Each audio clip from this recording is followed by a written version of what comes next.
Bonjour à tous. Alors, récemment, je me baladais sur l'intranet quand je suis tombé sur une vidéo d'un mec qui explique « Oui, nous, on ne veut pas de votre soutien, vous les LGBT, pour la Palestine. » Je vous la mets.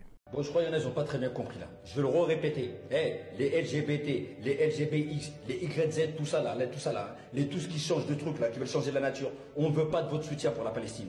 On n'en veut pas. Là, vous commencez trop à rentrer dans les réseaux en train de faire ouais, vous voulez faire des quêtes, vous voulez faire de l'aide. On ne veut pas de votre aide. Je vais vous le dire comment, en chinois ou quoi? On ne veut pas de votre aide à vous les LGBT. Et ça m'a fait penser à un truc que j'avais étudié à l'époque de mes études, le concept d'islamo-gauchisme, un concept illustré dans les manifestations récentes pro-palestiniennes où on peut voir côte à côte des islamistes et des LGBTQIA+.html. Et voir des gens qui s'entretueraient s'ils étaient au pouvoir ensemble, ça m'interroge. Et du coup, aujourd'hui, avec vous, on va s'interroger ensemble. En fin de compte, c'est quoi l'islamo-gauchisme? Et surtout, comment l'islamo-gauchisme finit? Comment ça a fini dans l'histoire? Mais avant tout, je t'invite à liker, à partager et à t'abonner à la chaîne de Georges. C'est très important pour le référencement. Vous êtes sur la chaîne de Georges et vous regardez la seule et l'unique enquête. Il n'y en a pas d'autre. Aujourd'hui, on va aborder un concept houleux, un concept triste quelque part, le concept d'islamo-gauchisme. C'est parti.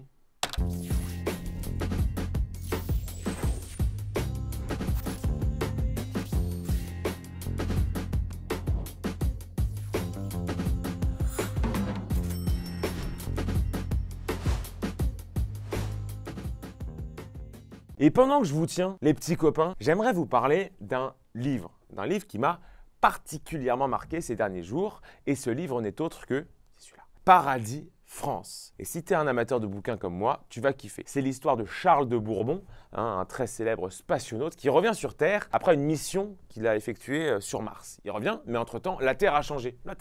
Il découvre une société automatisée où le travail et les besoins matériels ont complètement disparu. Société qui ressemble à peu de choses près à ce à quoi on se dirige, clairement. Et c'est pour ça que ce livre est un aperçu terrible, mais très juste, des dangers que les petits renoncements à notre civilisation peuvent entraîner. Ce livre est clairement une dystopie, je te l'apprends pas, qui explore, à travers le personnage de Charles, les alliances troubles de notre monde, des confrontations terribles et parfois même des chasses à l'homme. Quand je le lisais, j'avais l'impression de lire Guérilla de Laurent Oberton. Paradis France, c'est l'histoire des hommes poussés dans leur extrême retranchement.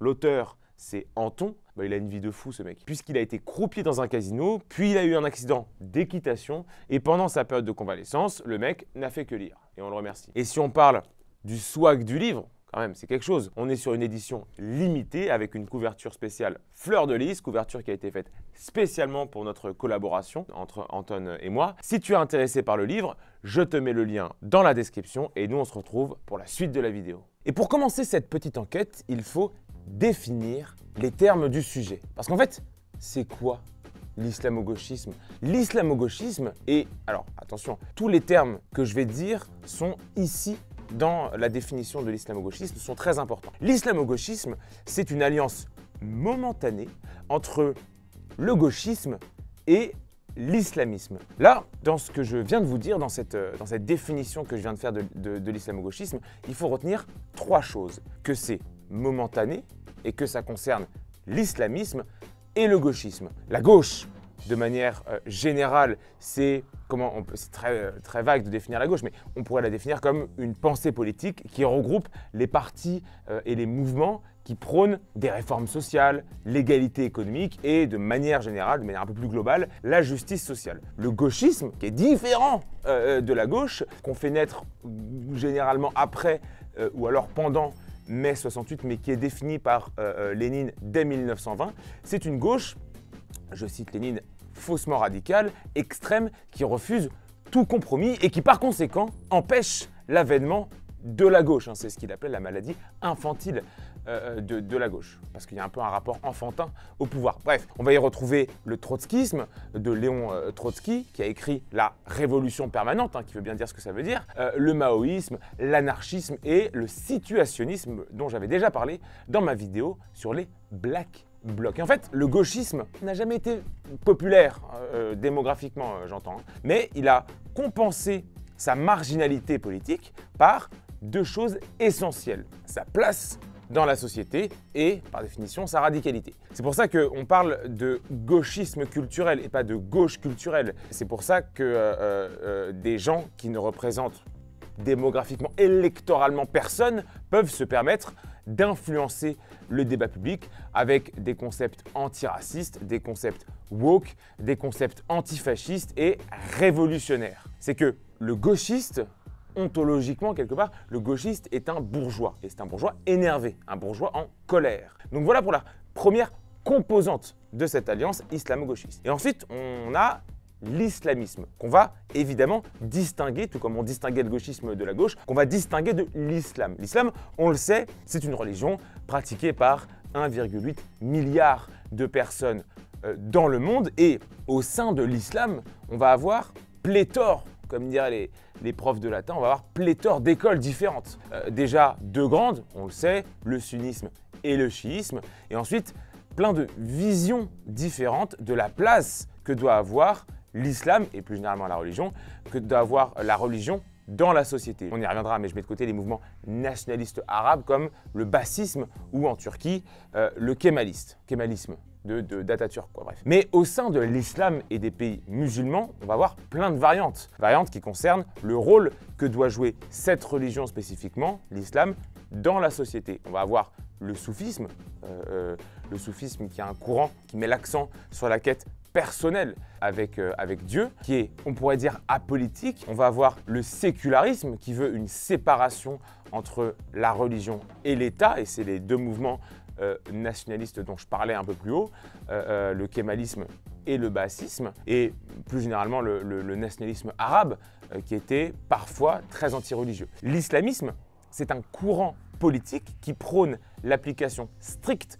de la charia, donc la loi religieuse, et l'instauration d'un gouvernement basé sur des principes islamiques. Les islamistes radicaux pensent que la religion doit structurer une société, doit structurer l'économie et doit structurer la vie publique, politique et évidemment doit structurer les mœurs. Ils sont favorables à ce qu'on pourrait appeler de manière générale une théocratie, donc un gouvernement basé sur Dieu. Donc pourquoi je vous raconte tout ça? Parce qu'il faut que vous compreniez, avant qu'on aborde l'historicité du concept d'islamo-gauchisme, il faut que vous compreniez deux choses. Que l'islamisme et le gauchisme sont produits par l'islam et la gauche, mais sont distincts de leurs parents. Et que évidemment, on se rend compte en regardant les deux définitions, ces deux mouvements, islamisme et gauchisme, n'ont absolument rien en commun. Je veux dire, si on prend les définitions de chaque terme, puisqu'ils ont tous les deux des objectifs clairs et distincts, à savoir la révolution du prolétariat pour l'un et l'instauration d'une théocratie pour l'autre. Mais alors, quand est-ce que le concept d'islamo-gauchisme apparaît pour la première fois? Eh bien en fait, c'est assez intéressant. Je sais, c'est ma vidéo, mais c'est quand même intéressant. L'islamo-gauchisme a été défini assez tardivement, presque 40 ans après son apparition, ou en tout cas son application. C'est Pierre-André Taguieff, en 2002, qui en parle pour la première fois dans son ouvrage « La nouvelle judéophobie ». On est en 2002, donc lors de la deuxième intifada en Palestine. Et l'auteur, donc Pierre-André Taguieff, observe une espèce de convergence des luttes. D'un côté, les islamistes qui s'opposent à l'État d'Israël au nom de la religion, et de l'autre, il constate un espèce de soutien pro-palestinien de l'extrême gauche occidentale, décoloniale, au nom de ce qu'ils appellent un peu faussement l'anti-impérialisme. Alors, ce qui est intéressant, c'est que cette alliance islamo-gauchiste a déjà existé. Et même, elle a été théorisée. C'est ce qu'on va voir. C'est pour ça que quand on nous dit « Oui, alors attends, le concept d'islamo-gauchisme, c'est un concept d'extrême droite ». Non, c'est dénoncé par la droite nationale, mais ça a été étudié, souhaité et encadré intellectuellement par l'extrême gauche elle-même. C'est de sa propre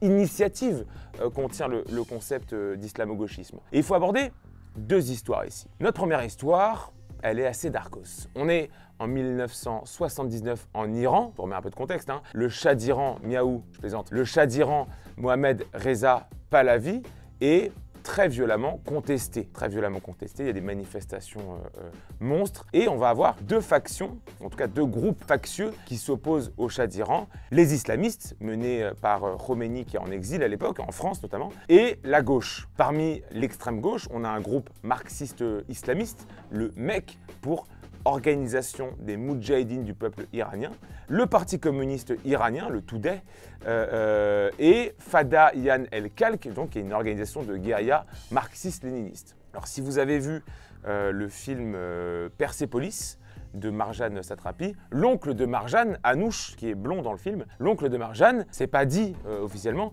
mais on peut supposer que cet oncle-là appartient à ces factions révolutionnaires. Je vous mets un extrait de lui qui parle. On peut penser que c'est pas du tout un islamiste, mais que c'est plutôt le penchant gauchiste de la révolution iranienne. À partir de maintenant, tout ira pour le mieux. Plus rien ne pourra arrêter le peuple. Nous aurons enfin une société faite de justice et de liberté. Comme l'avait prédit Lénine, le prolétariat régnera.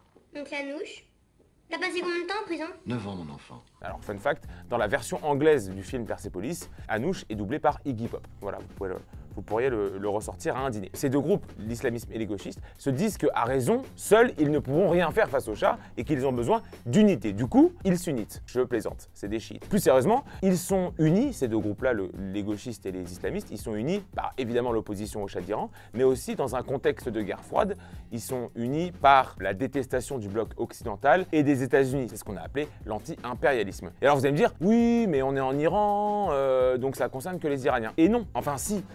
Mais la révolution iranienne va être l'occasion pour des intellectuels occidentaux de dessiner les contours de ce qu'on n'appelle pas encore l'islamo-gauchisme. Michel Foucault, écrivain qui était pédophile et qui enculait des gamins en Tunisie, il faut quand même le rappeler, il va soutenir très officiellement la révolution iranienne, il va soutenir très officiellement l'ayatollah Khomeini. En 1978, il note qu'il y a une spiritualité politique dans l'ayatollah, tout comme Jean-Paul Sartre et Simone de Beauvoir qui ont eux aussi soutenu très officiellement le mouvement de la révolution iranienne. J'en avais parlé dans ma vidéo sur Sartre. Et alors vous allez me dire, pourquoi des intellectuels d'extrême gauche iraient soutenir un mouvement révolutionnaire en Iran? Évidemment par anti-impérialisme, hein, on sait qu'il l'était en France, mais aussi parce que l'extrême gauche à l'époque comprend qu'elle perd ce qu'on pourrait appeler l'élan vital du communisme, à savoir ses électeurs. Les années 70-80, c'est quand même la chute de l'électorat communiste. Et du coup, elle pense que l'islamisme peut compenser cette perte, non pas démographiquement, en tout cas pas encore, mais que l'islamisme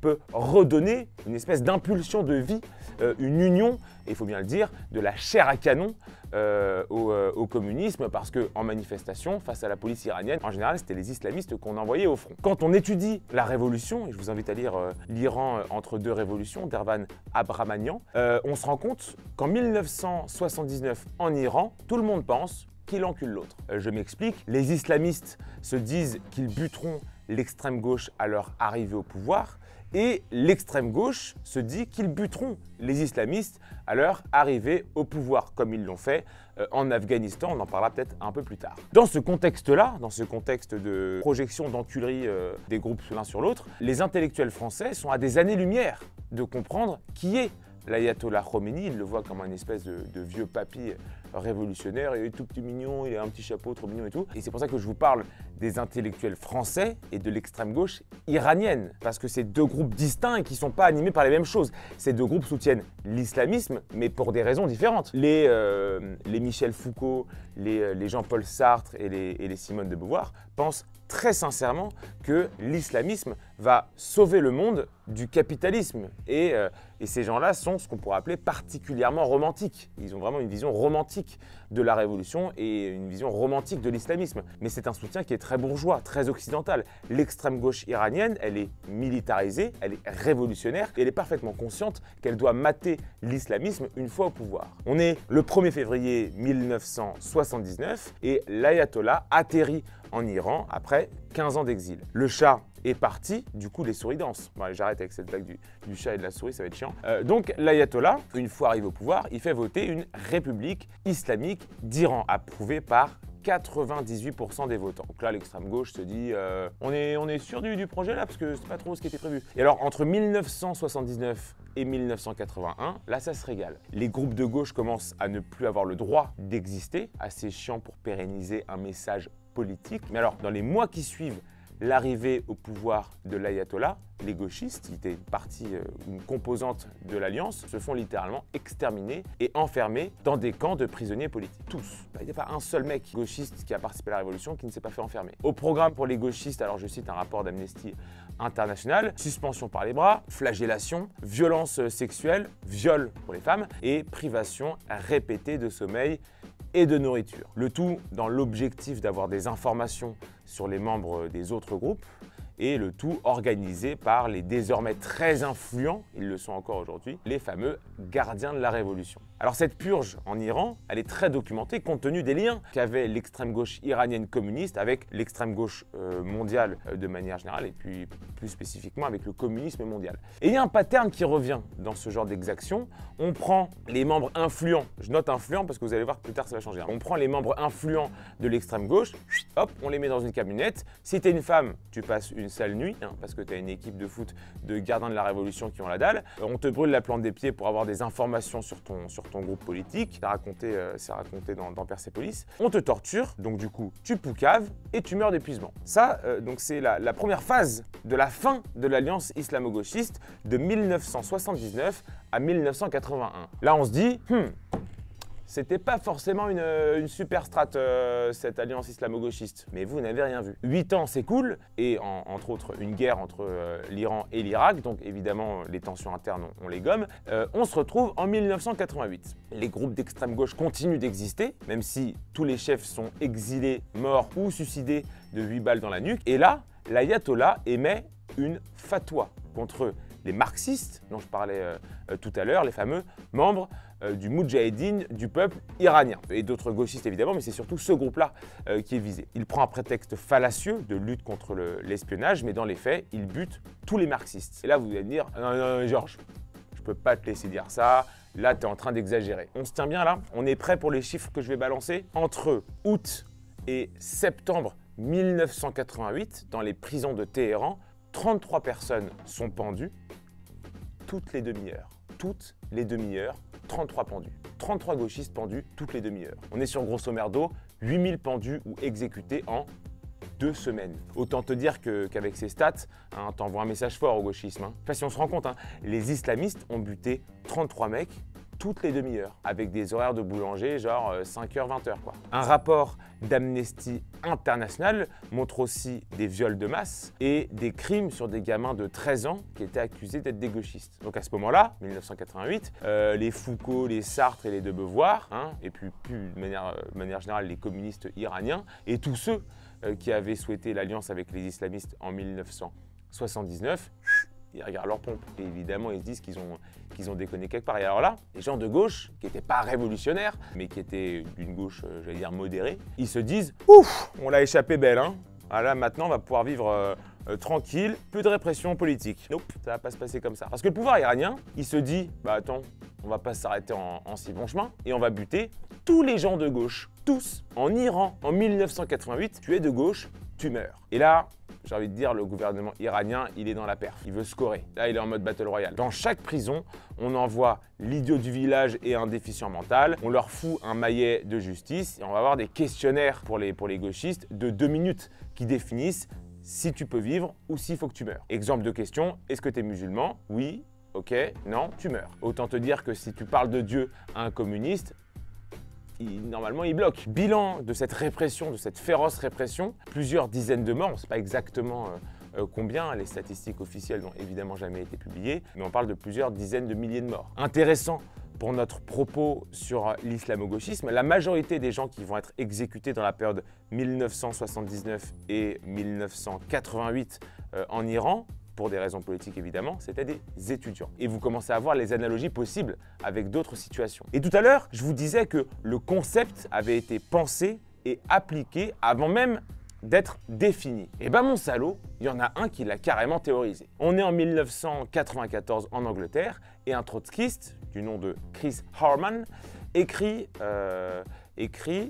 le prophète et le prolétariat. On va analyser un peu ce que dit ce Chris Harman dans ce texte, parce que c'est précisément ce qui se passe actuellement en France. Harman, il constate quoi? Il constate que son parti politique, dont le trotskisme et plus généralement l'extrême gauche, tout le monde s'en branle. Ça marche plus, ça prend plus. Il analyse cet état de fait et il va analyser parallèlement l'islamisme. Et il essaie de comprendre l'attrait de l'islamisme pour les masses. Pourquoi ça marche, cette histoire d'islamisme? Pourquoi ça marche et comment ça peut être révolutionnaire, l'islamisme? Sa thèse à Harman, c'est de dire que l'islamisme mobilise les masses dans un cadre idéologique et culturel et potentiellement peut résister mentalement et physiquement à l'oppression impérialiste. Il faut lire le texte parce que quand tu le lis, c'est terrifiant. Il considère vraiment l'islam et les musulmans comme des jouets, de la chair à canon pour lui. C'est évidemment un texte qui est, selon moi, ça tient qu'à moi, un texte qui est très méprisant. Et la seule fois où Harman, dans son texte, admire les musulmans, c'est quand un musulman meurt pour combattre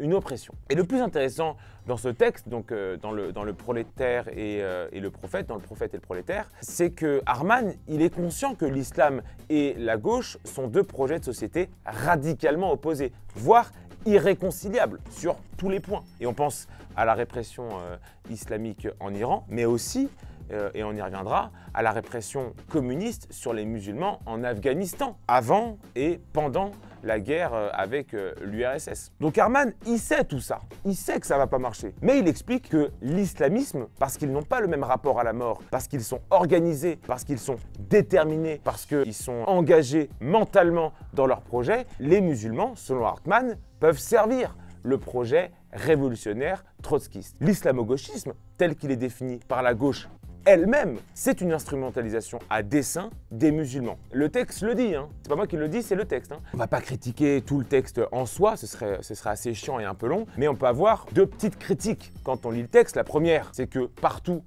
où il y a eu un projet d'islamo, ou en tout cas d'alliance islamo-gauchiste, c'est les gauchistes qui sont morts et c'est les islamistes qui ont triomphé, partout. La deuxième, c'est que ce texte-là, le texte d'Hartmann, c'est une forme de projet colonial, où on utilisera le dynamisme et la jeunesse de l'islamisme pour avancer ses propres options, pour avancer ses propres intérêts. Comme dans une guerre où on combat par proxy. C'est pas nous qui allons sur le front, on va envoyer des gens qui ont la fougue et qui ont la jeunesse. Tout ça nous amène à une question de fond, à la problématique fondamentale. L'islamo-gauchisme, même s'il est puissant, il unit deux pensées politiques non pas opposées, mais contradictoires. Je le rappelle, le gauchisme est une pensée révolutionnaire de justice sociale et d'égalité économique. Le projet du gauchiste et le projet gauchisme, c'est une société égalitaire et inclusive. Les islamistes sont partisans d'une théocratie conservatrice dans laquelle les principes de la charia structurent la société et les individus. Ces valeurs sont patriarcale, conservatrice, et donc en contradiction absolue avec le gauchisme. Et ce qu'il faut comprendre ici, ce qui est essentiel à comprendre quand on parle d'islamo-gauchisme, c'est que jamais dans l'histoire récente, le gauchisme l'a emporté face à l'islamisme. Une fois que l'ennemi qui était défini et qui nécessitait l'alliance islamo-gauchiste a été abattu, c'est les gauchistes qui sont morts.